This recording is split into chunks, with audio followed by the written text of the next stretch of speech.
But the blue skies and the sunshine never realizes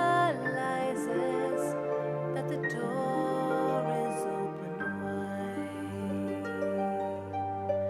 So believe in your goodness and shine through your darkness and face all your fears with a smile and a wave.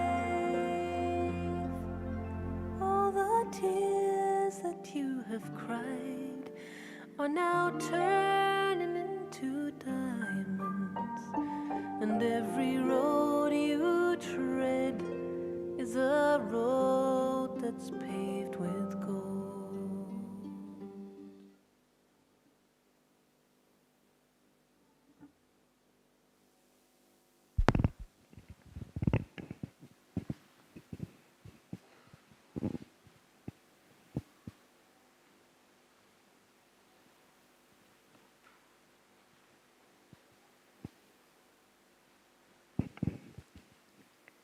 Om Shanti.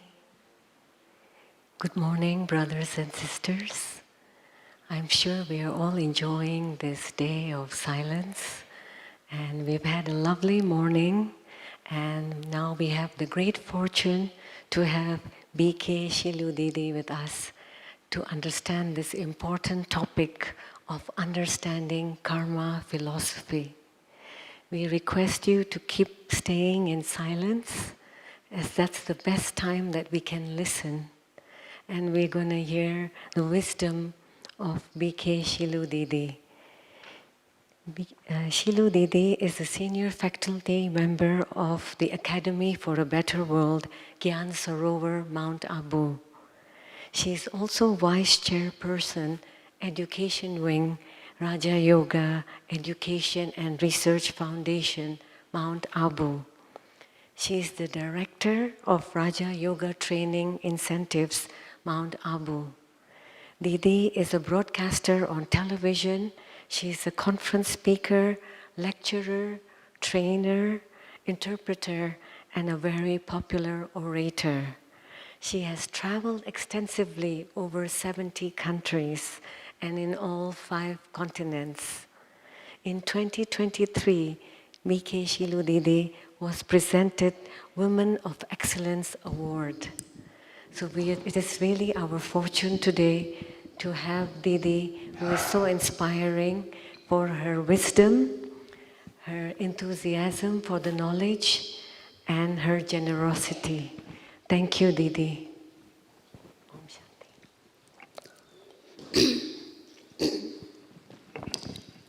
Om Shanti. Om Shanti. Om Shanti.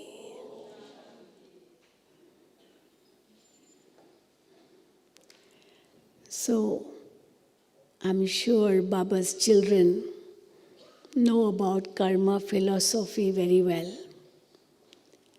In every Murli, Baba speaks about karma philosophy. And in Bharat, they lay a lot of emphasis on karma philosophy.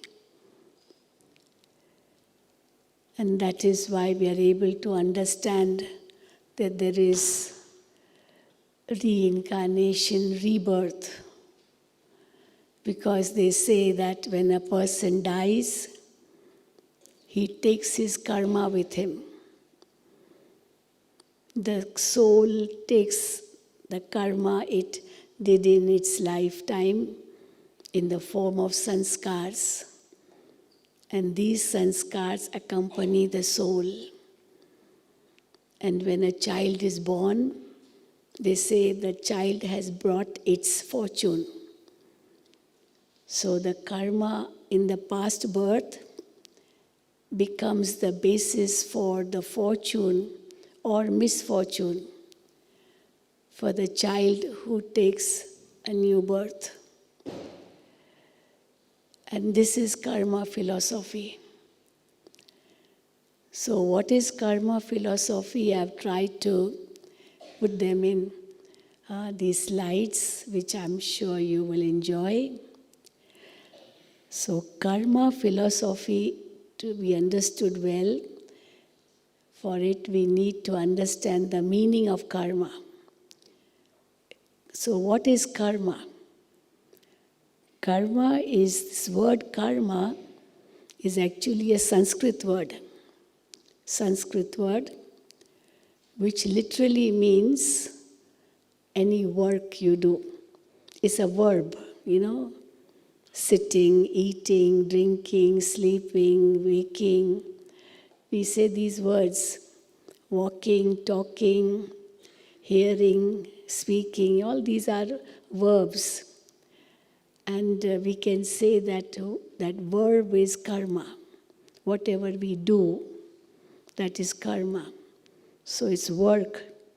But if you want to use a higher word, you can say action or a deed. Anything you do is karma. But if you want to understand karma in a wider context, then it is not just doing something, but it also means an action that has consequences. What we say, action and reaction. So it's not just an action, but it's also a reaction, because no action goes into vain. Every action has a reaction, whatever type of action it may be. Whether it is a sinful action, an impure action, a good action, whatever you do. But it has an impact. Depends on what type of action it is, and when it is done, in what situation it is done, why it is done. And because of this, they say it is very difficult to understand karma philosophy, because situation is different. For example, I can give you, killing is a sin. You can't kill anybody. No one has a right to kill anyone.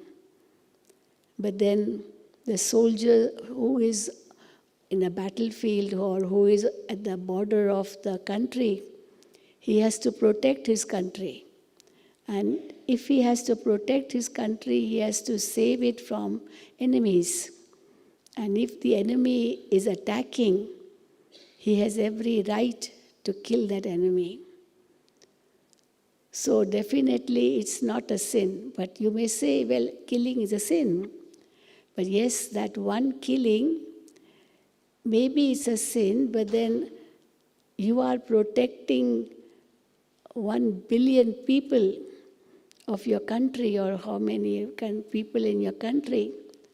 So the blessings you get from those 1 billion people is much more than just the killing. You kill a terrorist because of his wrong actions, but then the blessing you receive is multi-million fold. So that is not considered to be a sin. So we can understand karma in this way. Somebody may be speaking lies, but he is speaking lies to protect a good person. So that is not really a sin, because he's protecting a person. And somebody is speaking the truth, but it is for a harmful action, for something which will cause harm. Now that is definitely, even if he's speaking the truth, it is going to be a sin. We give a small example. In India we give this example, that somebody is standing on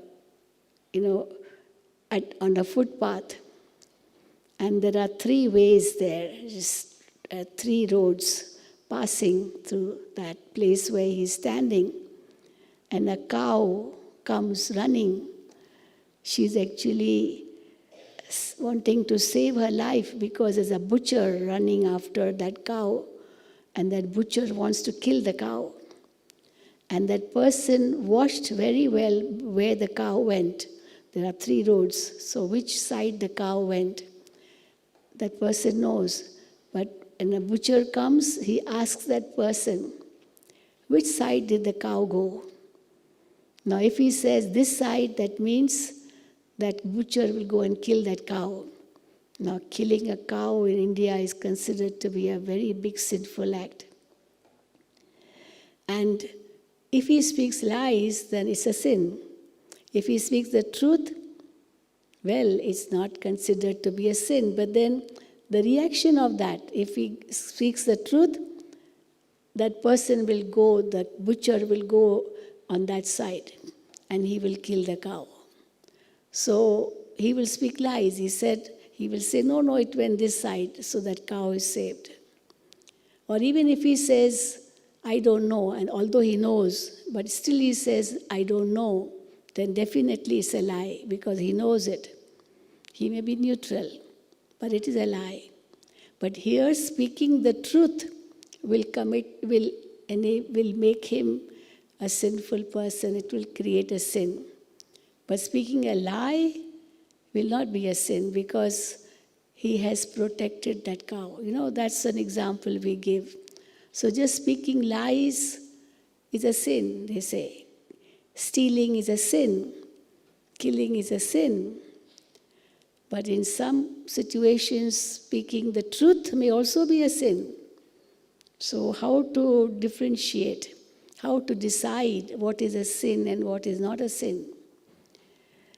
And actually, Baba says, if you go to the depth of Gyan, Baba says, to be body conscious is also a sin.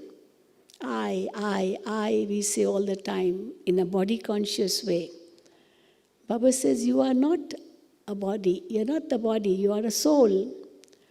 So if you are not soul conscious and you are body conscious, even that's a lie because that's not you. You are a soul. So if you say, I, Mr. So-and-so, I, so-and-so, I, so as many times you say I in body consciousness, you are committing a sin. Because it's a lie. So in this way, body consciousness also leads to a sin. If you say, somebody may say stealing is a sin, but even what you possess, you say this is mine, this is mine. Actually, even this is wrong, this is false, because it's not yours. When you came in this world, you did not bring anything with you, your house, your property, your land, your money, whatever. You didn't have it when you came into this world. You just came empty-handed. But you say mine, mine, mine. So as many times you say mine, it's a sin. It is stealing because you are stealing from nature, which is not really yours. And then we also say whatever I have is given by God. So if it is given by God, how can you claim it to be yours? It is God's, not yours. So as many times we say mine, mine, mine, it is stealing. Even that's a sin. So we can say that what is a sin, what is a virtue, what is the basis of all that? Somebody kills. But then what we are really doing is when our minds thinks of something else, our intellect decides something else, and there's a big tussle inside the mind and between the mind and intellect. And that leads to so much stress, because the mind is saying something else, intellect is saying no, no, no, and mind is saying yes, yes, yes. So that tussle, that quarrel, it is like killing the soul. The soul becomes so weak because inside there's a struggle, there is a stress inside. So that is killing one's own soul. You may not be killing somebody, but you are killing your own soul. Even that's a sin. And that leads to stress. So you are reaping the fruit of that, killing the soul, a sin. And that's why you experience sorrow after that, because inside your mind and intellect there is a big quarrel, a big struggle. And this way is like killing someone. So you're killing your own soul. When we do something wrong, we feel so guilty within. Because the soul in its original nature is so pure, and we do something which is impure.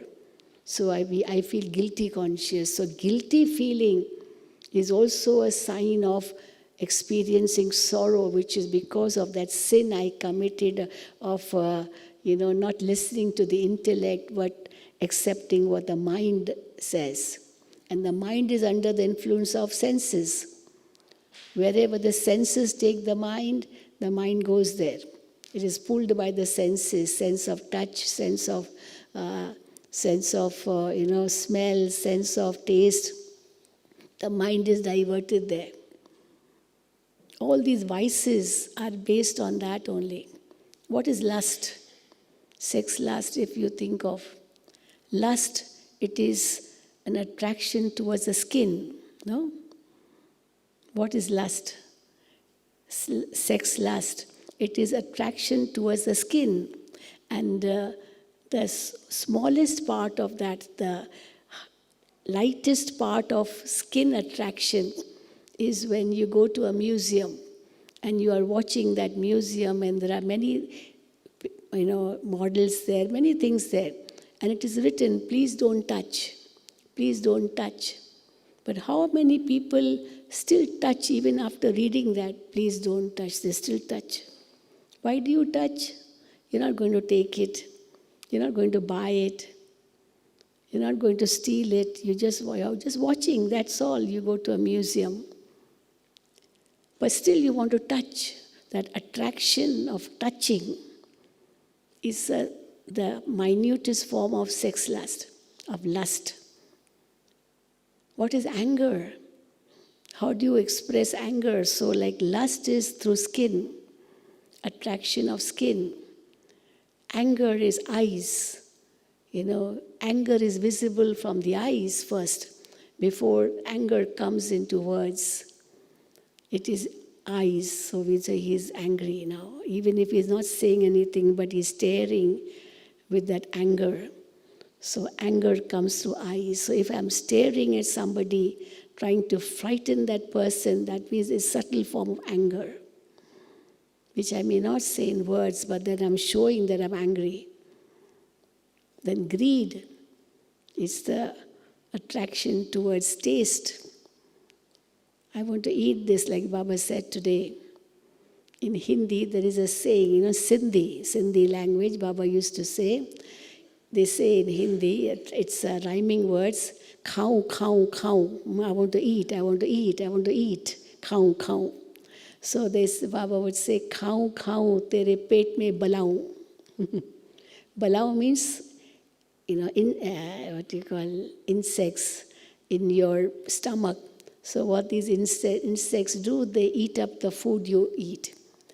And they are hungry, so they eat up, and then you're always feeling hungry because you have germs in your stomach or insects or whatever in your stomach, and they are eating up your food. So you're always hungry and you want to eat every time. You see anything, just put in your mouth. Just eat. See anything, just put in your mouth. Without thinking of anything else, whether who cooked it and what is in it, you don't say. And that is what Baba says, greed. So taste. The taste buds are only up to the tongue, that's all. Taste buds are not inside your esophagus or stomach or intestine, no. They don't experience any taste, but then taste buds. That's why taste is very much a part of attraction. So that is greed. And attachment is nose. When you're attached to somebody, you want to smell that person or that animal, attached to your dog, attached to your cat. What do? You just want to smell that cat all the time, smell that dog all the time. So it's attachment. And Baba says, just see it from far. Now, why do you have to go so close? Why do you have to just hug and this and that? Not necessary. Be detached and loving. That is the best way. That's what yogis do. Otherwise, it is attachment.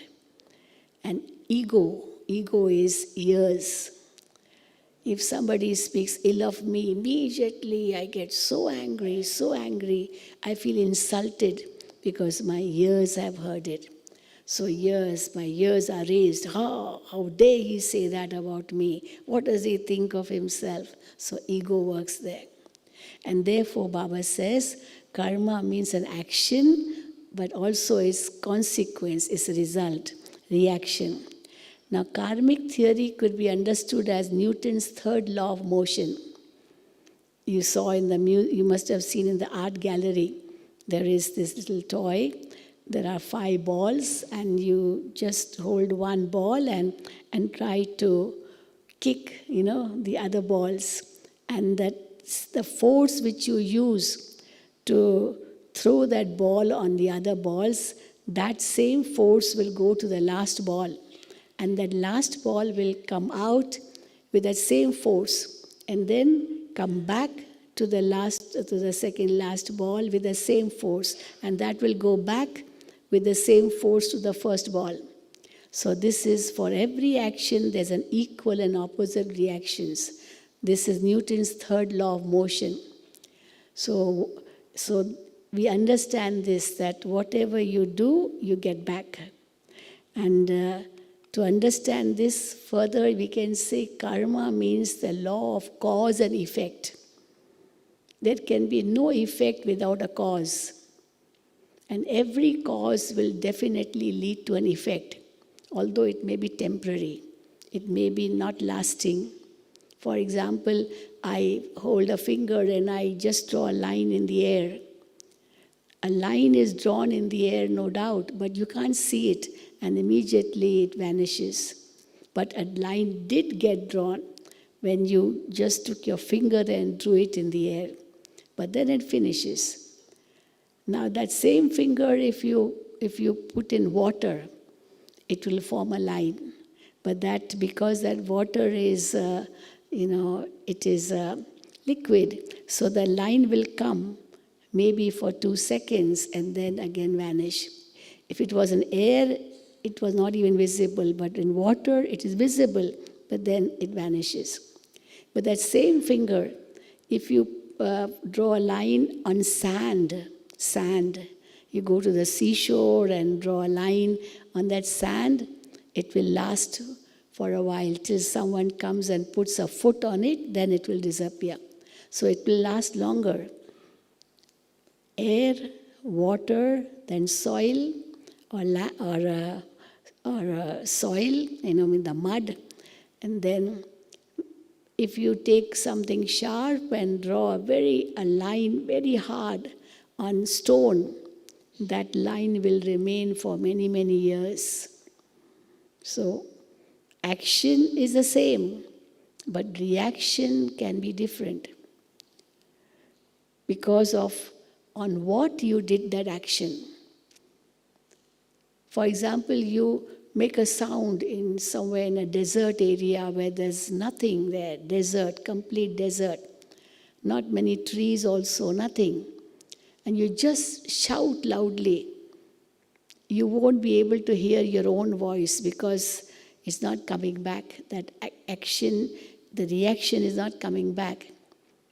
But if you make a sound in a dome, immediately that sound will make echo, echo, echo, and you'll be able to hear the sound again and again and again. So action is the same, but the reaction intensity is different. Now that's how we understand the law of cause and effect. So karma is a term that basically means what goes around comes around. It will come back to you. That is, you get what you give. So you get what you give, and that means as you sow, so shall you reap. This is a simple principle of karma. What you give, that you get back. And therefore, if you don't want to get back something, then don't give it. What you don't want for yourself, don't give to anybody else. But what we do, we get angry, upset, what not. But we don't want somebody else to be upset with me. So, but be be sure what you give, that you will get back. So don't give what you don't want it back. And then we understand karma philosophy in these words: do unto others what you want others to do unto you. What you don't want others to do unto you, you don't do it yourself. You don't want somebody else to get angry with you, then why do you get angry with somebody else? So what you don't like for yourself, you also should not do it to others, because even they won't like it. So karma philosophy will, in a wider context, means our actions are the cause that produce proper effects at proper times. It may not be immediate. The effect may not be immediate, but the effect will be there definitely, which you may not know at that moment. So this is the eternal and universal law of karma. So to understand law of karma, 3 important principles of sowing and reaping. The first is you reap what you sow. You will get back only what you have sown. Whatever seed you have sown, if you have sown a mango seed, you will get a mango fruit. If you have sown an orange seed, then you get an orange. So it's up to what you sow that you reap. But then the second principle of sowing and reaping is you reap much more than you sow. It's not necessary that you sow only that much as you sow. You reap only that much. No, if you sow one seed, you get so many fruits. So many fruits. It's not that you get only one fruit. You cut a fruit, for example, you cut an apple, you will get a few seeds in that apple, 4, 5 seeds in an apple. You can count. But if you sow that apple seed, how many apples you are going to get, can you know immediately? Because you'll get it every season. So many mangoes, apples every season. But you have sown only one seed. So you reap much more than you sow. And the third principle is you reap at a different time than you sow. You don't reap immediately. Some seeds give very quick fruit or result. But some seeds give the fruit very late, very late. We used to say for mango seed, earlier there was a saying, now not, because now it is like hybrids. So even small trees give fruits. But before, no. So they used to say for mango seed, that if a grandfather sows a mango seed, he will not be able to get a mango fruit in his lifetime. Only his grandson would get it in his life. In grandson's lifetime, grandfather's lifetime, he would not be able to reap the fruit. So grandfather sows and grandson reaps. That was a saying once upon a time for mango. But still it is in the season. It's not whole year round. But some seeds, when they start reaping, giving fruit, they give fruit whole year round. For example, this thing,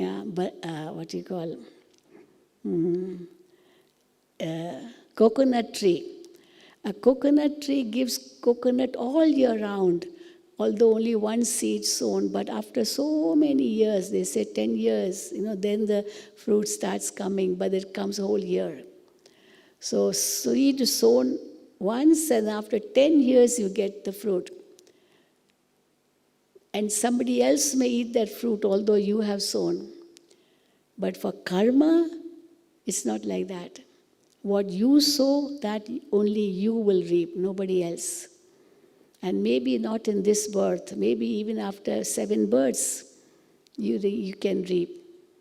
Somebody did not kill anyone, but still he's caught and he's given life imprisonment, although he did not kill anyone. And it may be the other way around. Somebody did kill, but he was not caught. And somebody was not caught and still he was punished. So maybe he did not kill in that birth, but he must have killed in some other birth, past birth. And that now he is reaping for that. So that's why karma philosophy is very difficult to understand. You may not reap in that birth also. I remember in one Murli, Baba said that somebody slaps you. Now never slap him back. Don't slap him back. Maybe you had slapped him in some other past birth. You have slapped him in your past birth, and now he is slapping you back. It means it's a return of your seed which you sowed. So don't slap him back, because again you will be slapped in some other birth. She slapped me. What does she think of herself?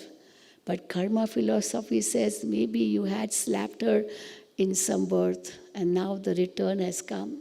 So, but you don't react. Okay, slapped, so what? Somebody spoke ill words. Okay, you hear from one ear and take it out from the other ear. Don't react. He only said, and those words flew in the air, but he didn't slap you. But even if he slapped you, you don't have to slap him back. But somebody will slap him, and the other one will slap him, and that one will slap him, and then one day that one will take a gun and kill him. Now, what will be the reaction of that? He will also be killed one day by someone. And then we can say, why he killed him? Maybe he had killed that person in some birth. So don't react. Don't react. Yes, don't take the law in your hand. You may complain, that's all. But don't take the law in your hand. So karma philosophy is so deep to understand. So the first principle, what you sow, that you reap. Mango seed, then mango fruits. If you sow a thorn, you will reap a thorn. If you sow happiness, you will reap happiness. If you sow sorrow, you will reap sorrow.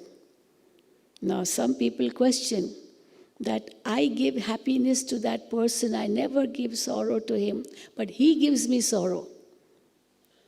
Now, what is the answer to that? That person gives you sorrow, although you have not given him sorrow. So maybe not in this birth you gave him sorrow, but in some other birth you gave him. That is why he is giving you sorrow. But if you give him sorrow because he gave you sorrow, then it can be recurring with you and you can get sorrow for many births. So don't give sorrow. Even if he gave you sorrow, it doesn't matter. Okay, where did it hurt me? Why did you take sorrow? Nobody can forcibly give you anything which you don't want. Nobody can give you sorrow if you don't want to take it. You take it and then you say, why he gave me? Why did you take it? It's your fault, no? Why did you take? You could have just avoided, that's all. So that is why Baba is saying that whatever you give, that you get back. So if you sow sorrow, you reap sorrow. Maybe not in this birth, but in another birth, you will definitely reap it. And if somebody is giving sorrow, it means you have given him in the past and now you accept it. You accept it in that way. But don't accept, it's up to you. You don't have to accept everything. So the second principle is you always reap much more than you sow. By planting one flower seed, many flowers are reaped. By planting one grain of wheat, many grains of wheat are reaped. So understand this. And the third principle is that you reap at a different time than you sow. So always remember that just because we don't see the result of our actions immediately, it doesn't mean that we won't reap its fruit. We will reap it at its right time. So don't do any wrong action at all. So that is what we learn from karma philosophy. So there's a journey from sowing to reaping, and that needs a lot of care. What we are sowing, how we are sowing, when we are sowing. So what, when, how, all this is very important to understand when we sow a seed. If you sow a seed when it is not the season for that, will you be able to get the fruit properly? No. So it's a journey from sowing to reaping, and that requires care. For example, you have to plow the field before you sow the seed. If you just sow the seed in barren land, that seed will not give you fruit. Somebody who is not able to, not understanding what you are trying to say, and you are trying and trying to make him understand, but he doesn't want to understand. So Baba says in the Murlis, don't waste your time. Don't waste your time. Because he's not going to understand. Baba said in today's Murli also, if he's not part of the deity religion, he will not understand this knowledge. So don't force him to understand. He will not, because he's not in the deity religion. So because the field is not plowed and you just are trying to sow the seed, how will you get the fruit? He must belong to the deity religion to understand this knowledge. He should have done a lot of bhakti to understand this knowledge. That is why. So plowing the field is necessary before we sow the seed. And then we sow the seed, and we don't sow the seed and we say, I need a fruit. How can I get the fruit? I have to sow the seed first. Okay, even after I've sown the seed, I need to water the seed.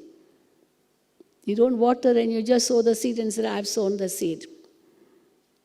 So you give happiness to somebody, but just once is not enough. You have to keep giving happiness. But once if you give sorrow, then all that happiness which you gave him before is finished, because you didn't water the seed. Then, okay, after watering the seed, you have to protect the new leaves. Make sure that the new leaves are not eaten up by insects or animals or birds or whatever, because only then you will get the tree. Therefore, you have to put a fence around, so that it's protected.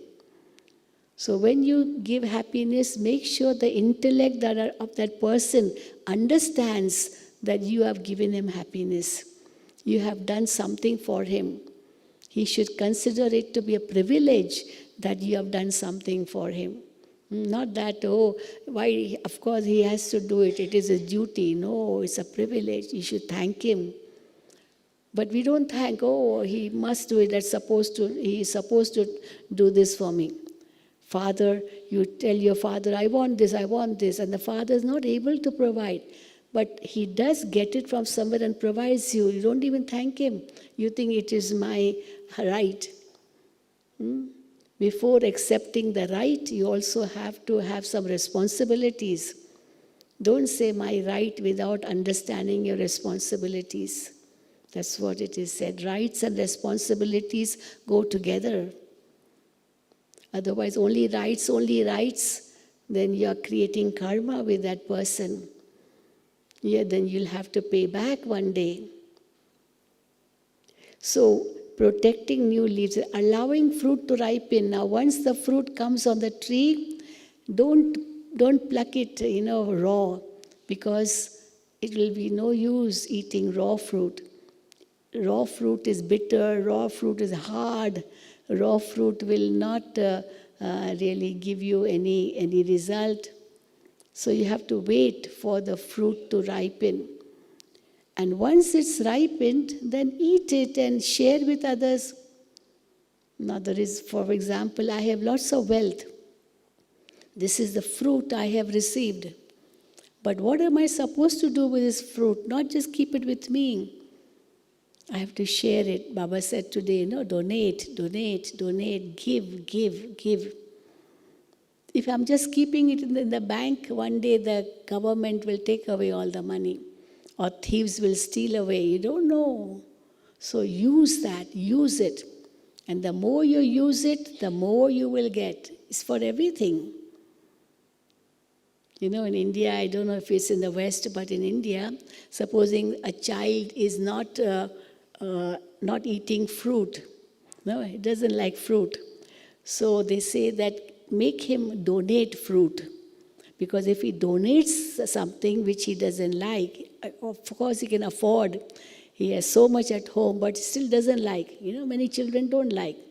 Or don't like milk. They don't like, but it means he has not donated it.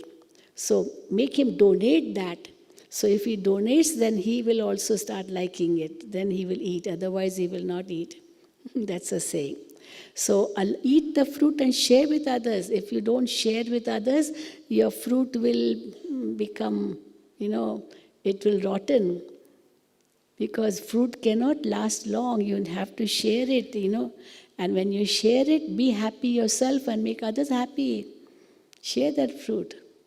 So these are the conditions for really eating the fruit. So thoughts lead to destiny, and which is the real seed? They are not just actions. We have to go deeper than actions. It's our thoughts. Because thoughts will lead to actions. But before they lead to actions, other things also come in between. Your thoughts will lead you to your attitude. Your attitude will lead you to your feelings. Your feelings will lead you to your words you speak.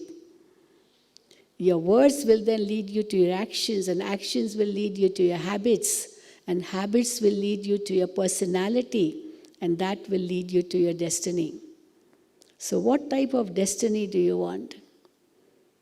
If you want a good destiny, then you must have good thoughts, because only then that will lead to good karma. Some people say something which they should not have said, and then they'll say, I'm so sorry, I did not mean it. What do you mean by saying I didn't mean it? How did you say otherwise if you didn't mean it? It means in your mind there was something else, but in words you didn't want to say it. But be sure that if you have it in your mind, one day you will definitely speak it out. You will not. It's not giving an excuse that I didn't really mean it. It has no meaning that you didn't mean it. You did mean it. Otherwise, you would not have said it. And therefore, pay attention to all this. So there's a saying, watch your thoughts, for they become words. The words you don't want to speak, don't even think about them. So watch your words, for they will become actions. So the actions you don't want to do, don't even speak about them. Watch your actions, for they become your habits. If you don't want to create any habit, don't even do one action of that. Don't do it even once if you don't want to form a habit.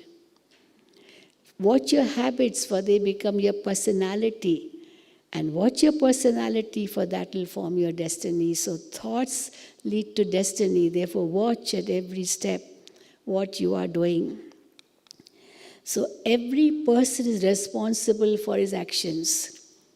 His karma also is his own responsibility. It is again very important to understand.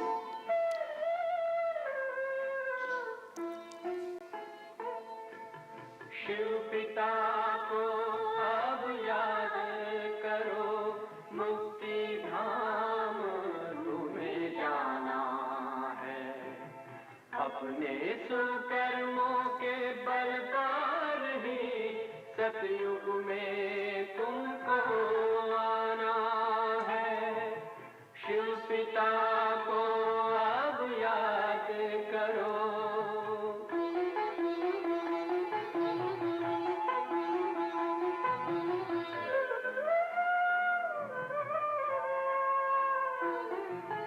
ये संगम का स्वर्णिम युग है, शिव पिता फिर से आया है।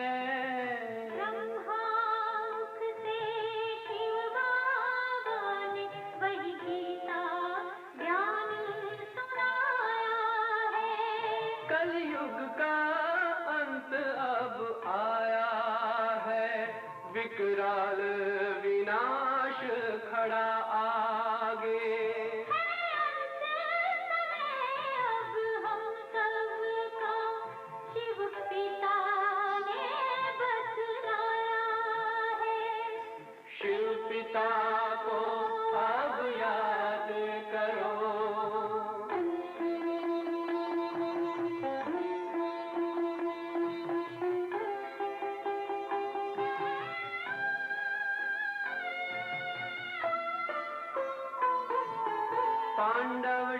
शक्ति सेना की रणभेरी अब फिर बजती है। शिव बाबा के ज्ञान से फिर माया को मार भगाना है। शिव पिता को अब याद करो, सतयुग में तुमको आना है। शिव पिता को अब याद करो, मुक्ति धाम तुम्हें जाना है। अपने सुकर्मों के बल पर ही सतयुग में अब तुम्हें आना है। धाम में तुम्हें सतयुग में अब तुम्हें आना है। धाम में तुम्हें जाना है।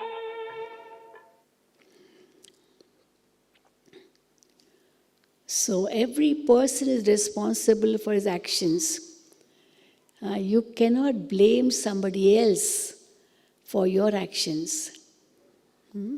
That's why Baba says, no, you point out a finger because of you said this is why I said it.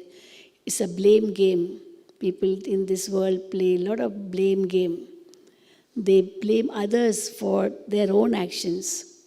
Well, you are responsible for your actions. Don't blame anybody else for your actions. If I get angry, I can't blame the other one. You got angry with me, this is why I got angry with you. Okay, he got angry, his karma.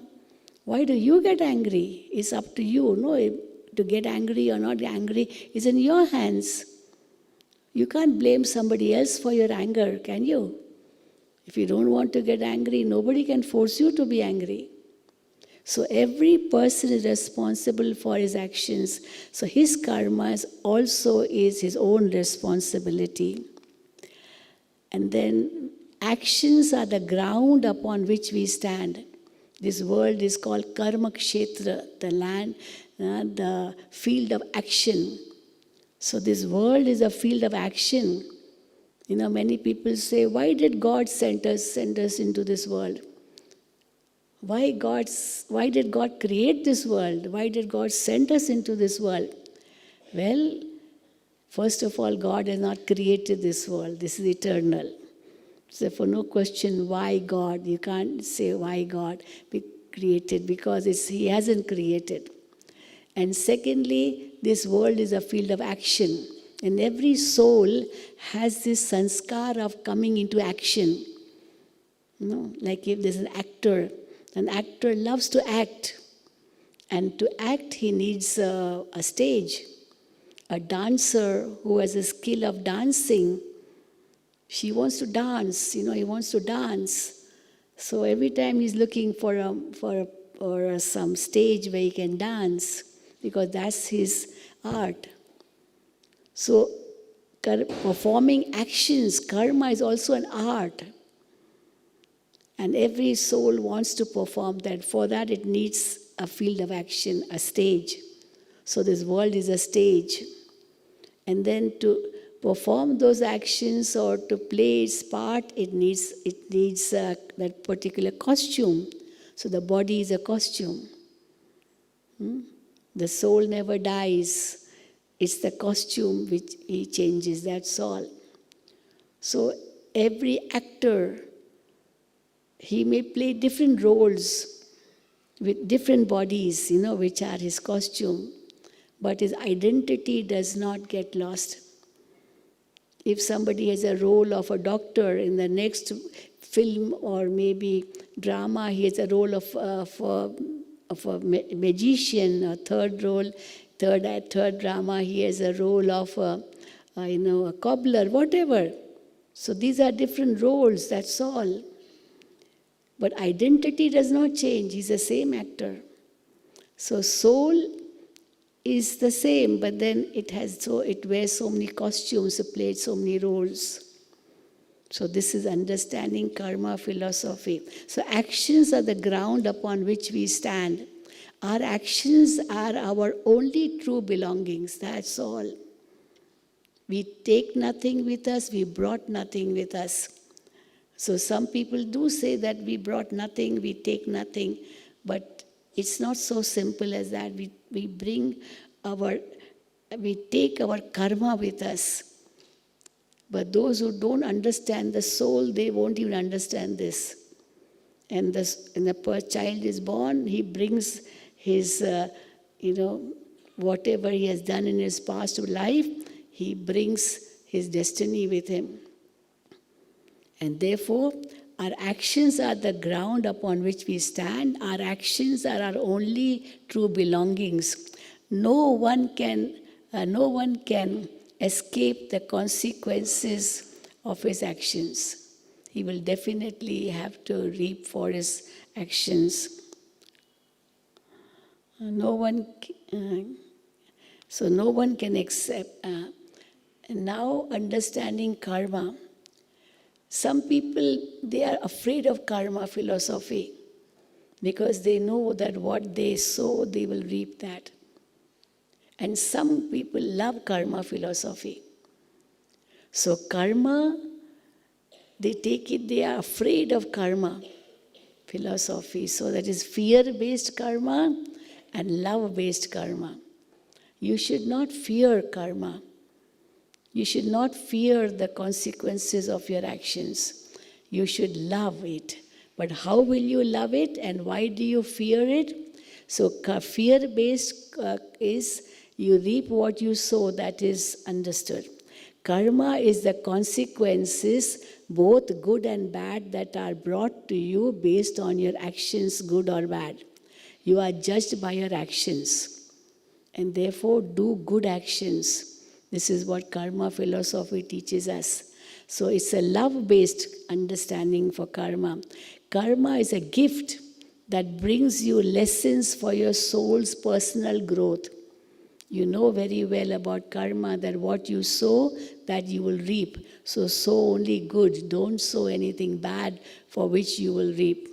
So, and will continue to bring these lessons back around until you have learnt them. So learn from karma philosophy that don't do anything wrong, anything bad, anything sinful. So understand karma instead of fearing karma. And love it. So how people treat you is their karma. If someone spoke ill of you or got angry with you, okay, his karma. And he will reap for it. But how you react is your karma. Somebody will say, okay, he got angry, but why did you get angry with him? You are so sensible. He was senseless. You walk on the street and you find, an insane person, a mad person. He's just drunk and he's walking on the road and he starts, saying ill words to you, bad words to you. But you know he's drunk. You know that he's insane. Now, you won't say ill words back to him, will you? He is senseless, but you also become senseless by saying bad words to him. So we don't have to become senseless and react in that way in front of a senseless person. We have to be sensible and think, poor thing, you feel sorry for that person. No, you feel sorry for that person. You don't hate him. Oh, why did he say this to me? But you feel sorry, poor thing. Forget it. He doesn't know what he's doing. He doesn't know what he's saying. So we have to feel sorry for those people who are doing some wrong actions, not hate them.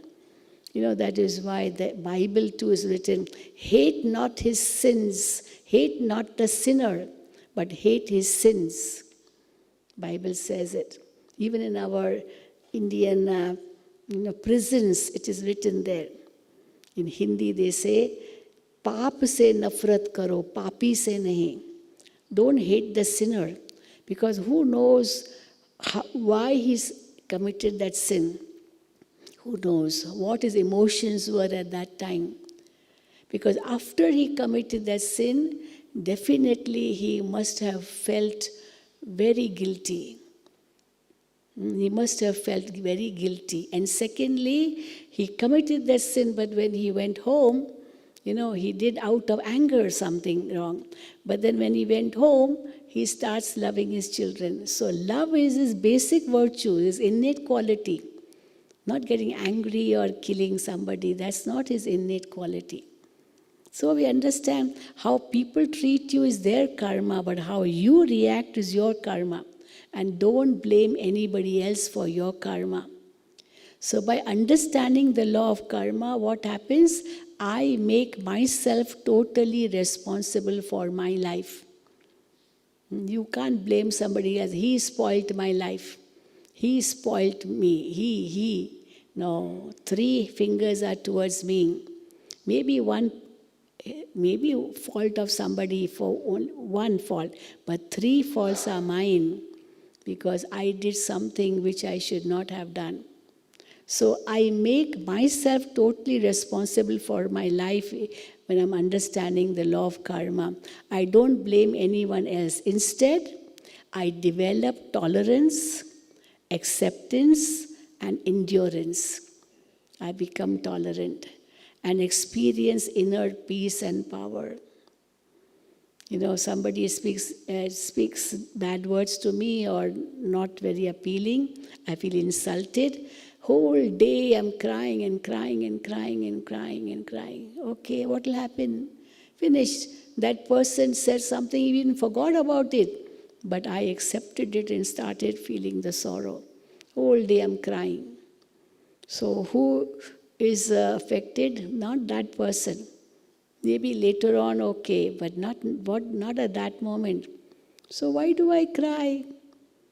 So what is tolerance? Tolerance is not just, okay, listening, and just accommodating. No, it's heard from one ear, take it out from the other ear. That's all. And what you say, okay, some karmic account settled.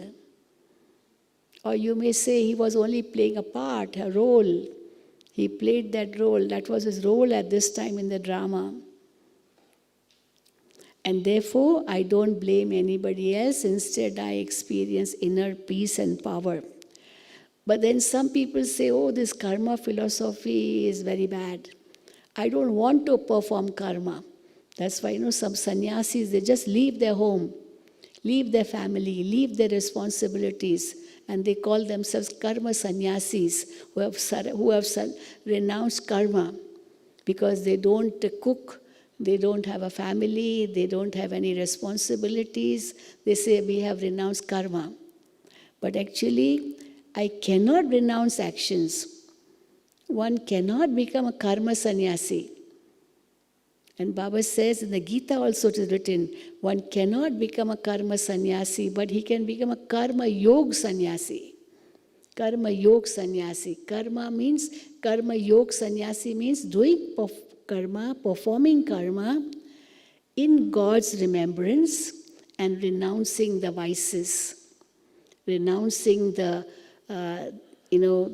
fruit of those actions, but doing it in a very altruistic way. That is called karma yoga sannyasi. But I only have to make my actions elevated. I don't have to renounce karma. So 4 types of attitude which lead to 4 types of actions. And the first attitude is devilish attitude. Mine is mine, yours is also mine. So by hook or by crook, I just snatch somebody else's rights. So mine is mine, yours is also mine. That is devilish attitude. Human attitude, mine is mine, yours is yours. Okay, I don't want yours, but I will not give mine. I don't want yours.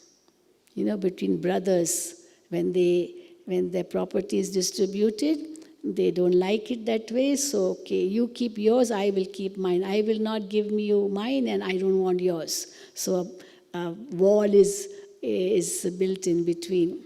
And brothers get separated, and they don't want to see each other's face at all because of this property business. Nowadays, so much is happening in this way because of property. So yours is yours, mine is mine. Or they say, mine is mine, yours is also mine.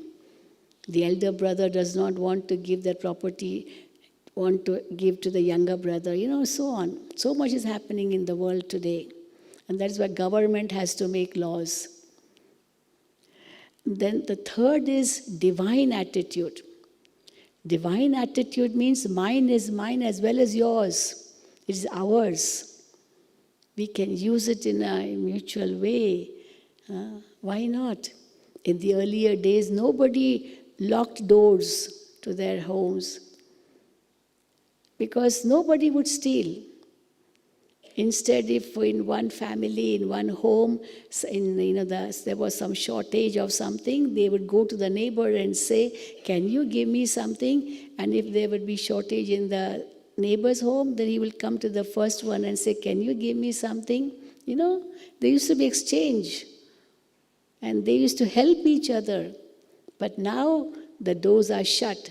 We don't even know our neighbors. Even if somebody dies in my neighbor's house, I won't even know because I've never met him. So it's like that. This is Kali Yuga, what we say. So divine attitude is mine as well as yours. That's what we say in Baba's home. This is your home. Although you have not built this Gyan Sarovar, but you say this is our home. Because it is our Father's home, God's home. So God's home is our home. Because God is our Father. It's everyone's home. Baba's home is your home. But a yogi attitude will be even higher than this. What is yogi attitude? Nothing is mine. Everything is God's. My duty, my responsibility, my work, no, Baba's work. Each task here is actually, we can say, what word can you use? Each task is God's task. And therefore, I'm doing God's task. And when it's God's task, I don't have to really say mine or mine, yours or mine. Each task is a dignity. Even if I'm cleaning, washing clothes or sweeping the floor or sweeping, washing utensils, it is God's work. I'm doing it in God's home, and therefore it's a dignity. It's not just distribution of work, it's a dignity of work in God's home. And therefore, that's a yogi attitude. So 4 types of actions. Sinful actions means mine is mine, yours is also mine. And then the second is charitable actions.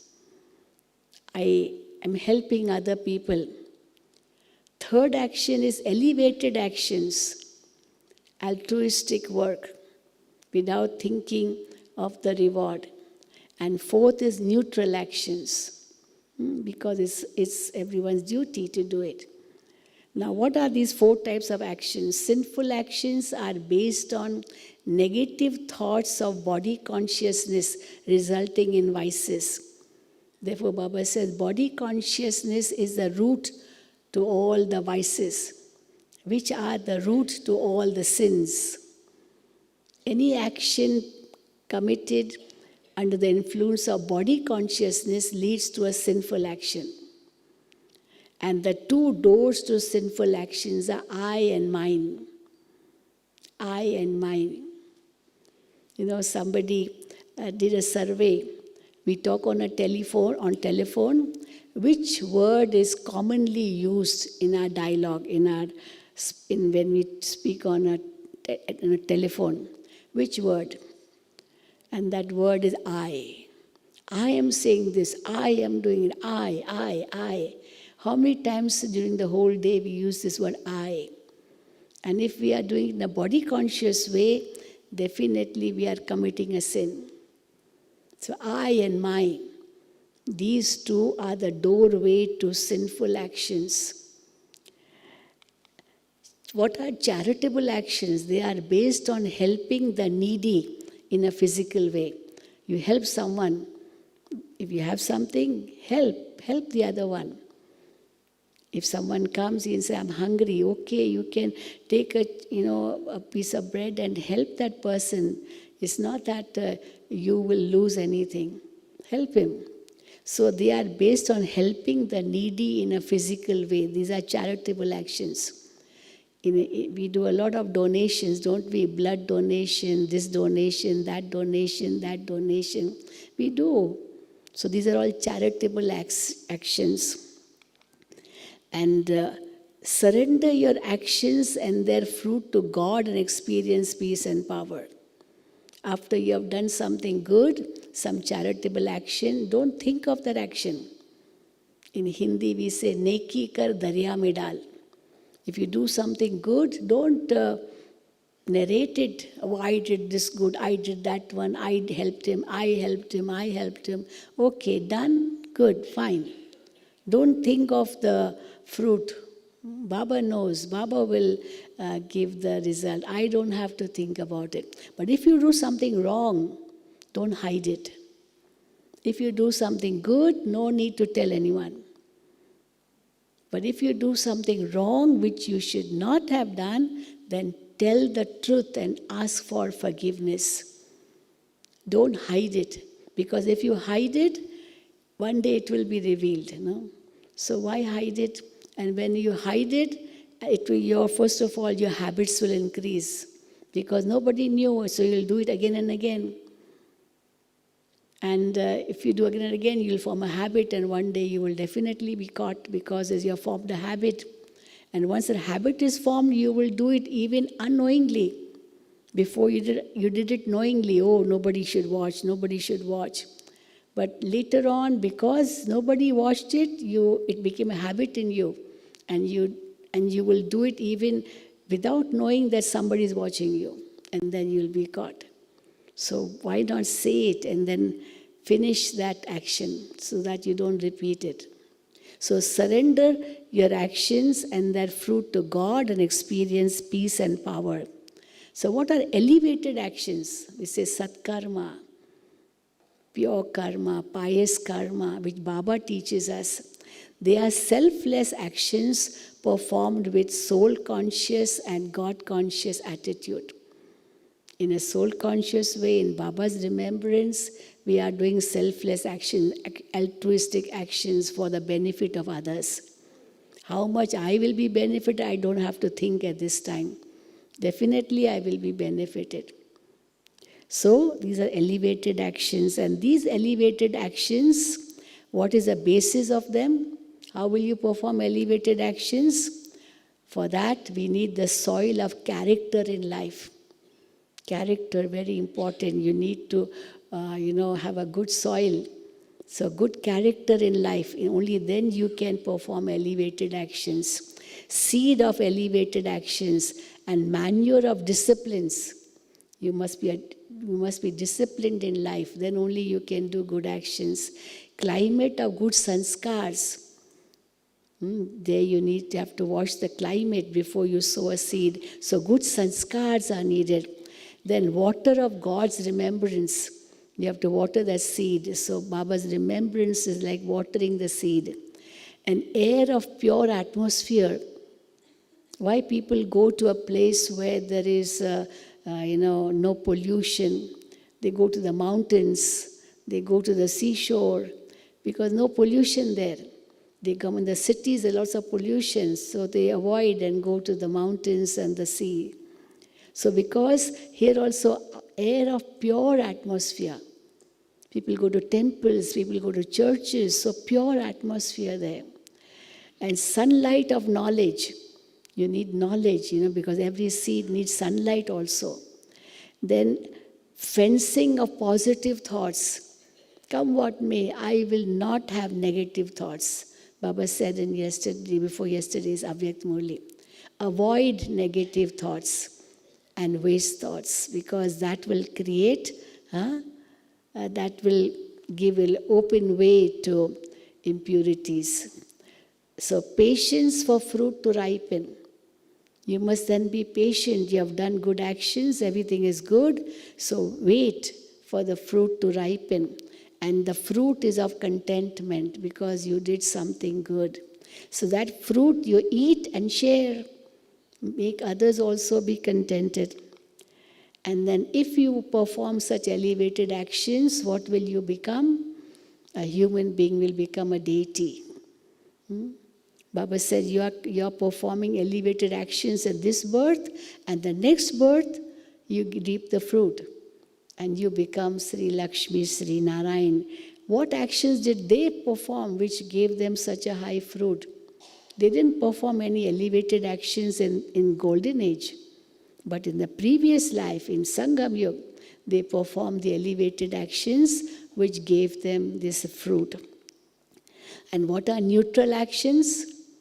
Because many questions, if we become deities, then why do we become humans again? We should remain deities forever.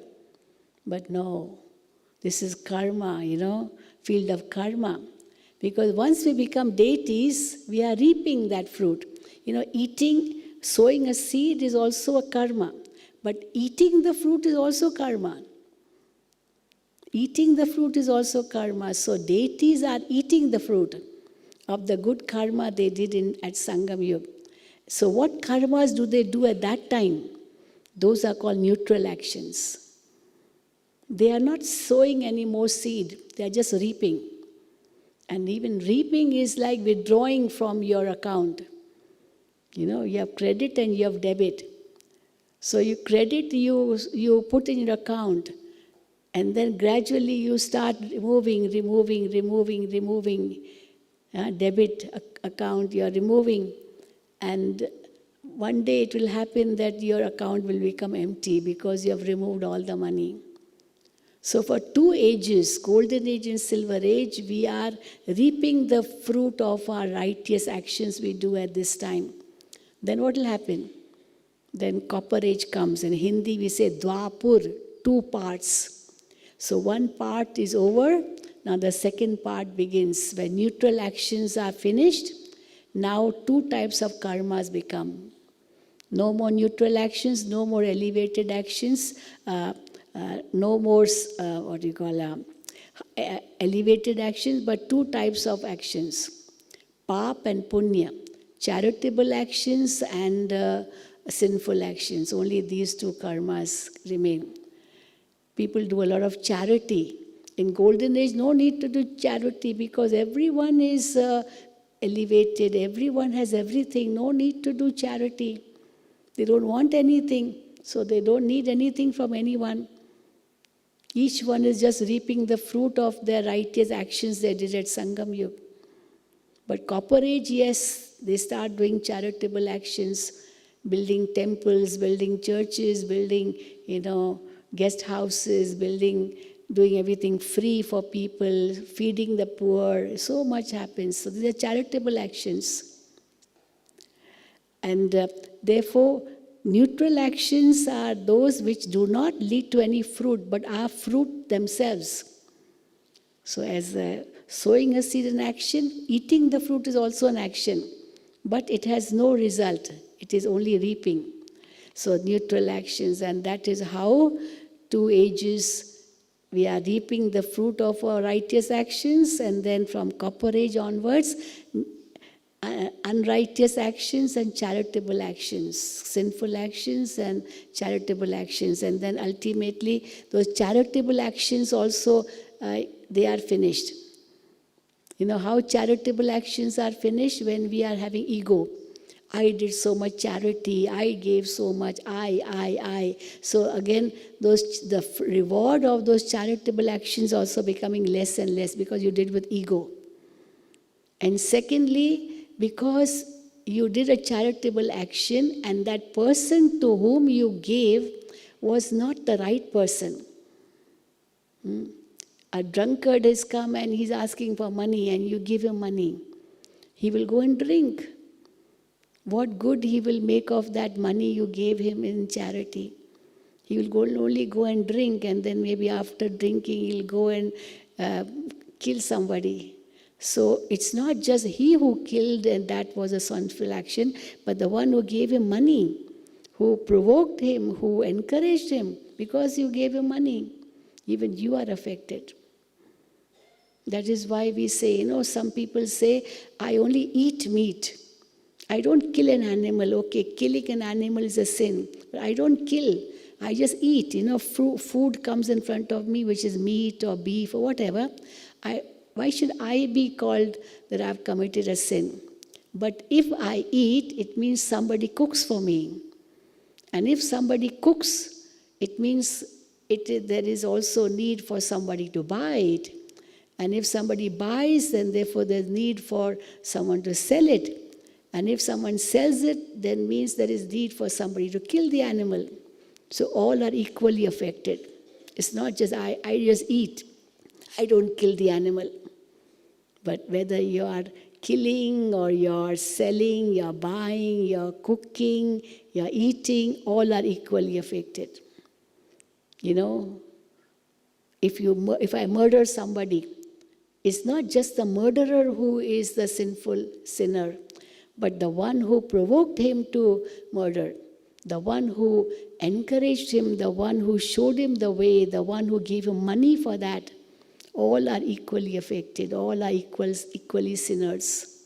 So this is karma philosophy. And now at the end of Kali Yuga, no charitable actions. Everyone is committing only sinful actions.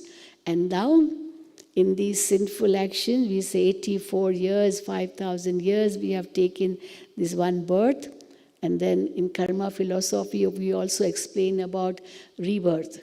In the rebirth, maximum 84 and not 84 lakh births, because they say in the scriptures 8.4 million species, and every soul goes into all those species, and only one human birth. That's what scriptures say, but it's not like that. We have only human birth, and we take only 84 births. So now what we have to do, final stage.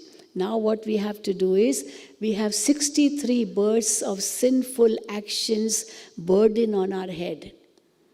And that we have to finish. So how will we finish?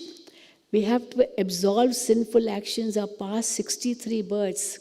And for that, not commit any sinful actions in the present. That's the first thing we have to do.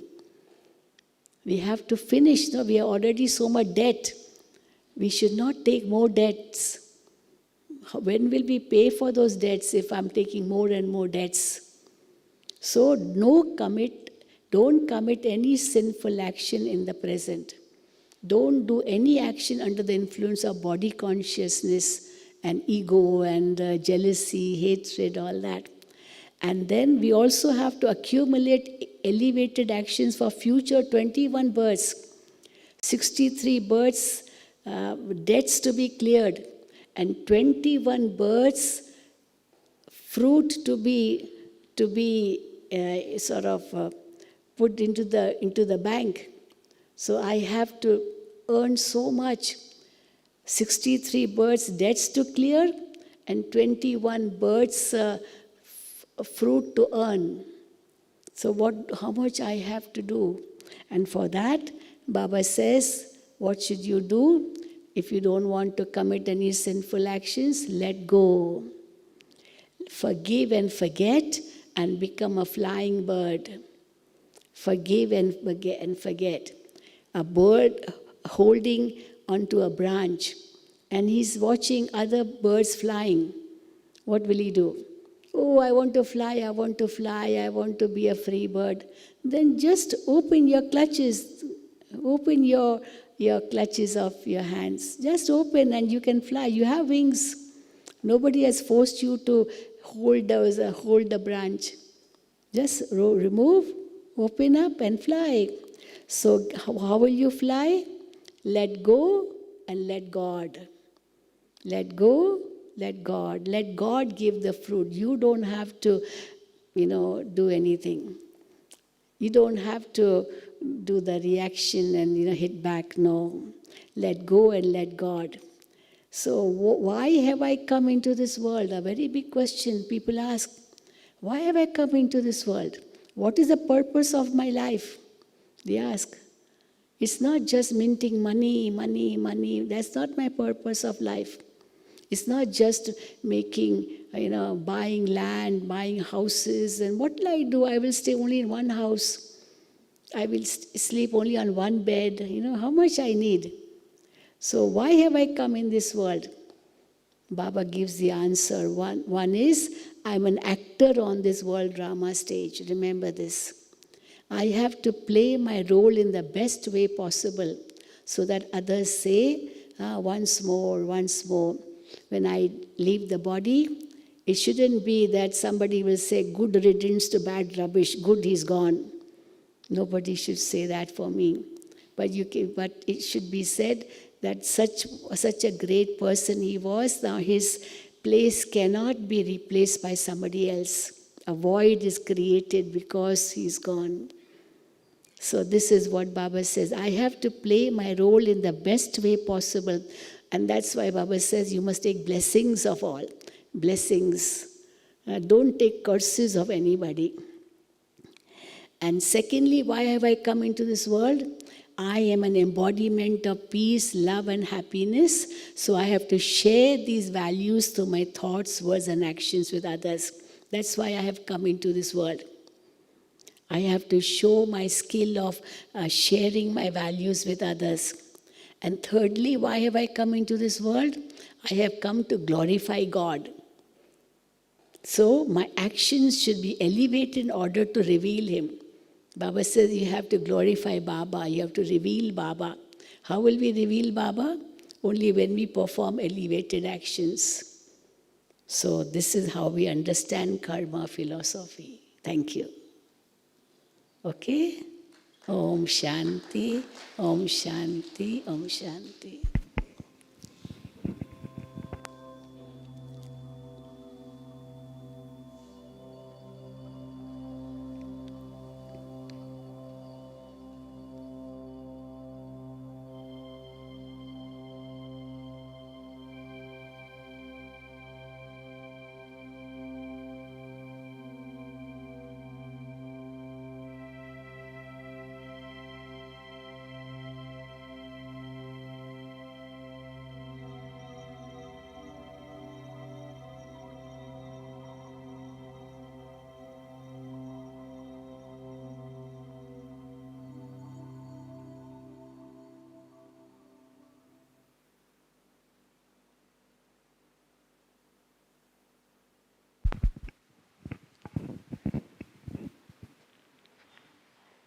Om Shanti.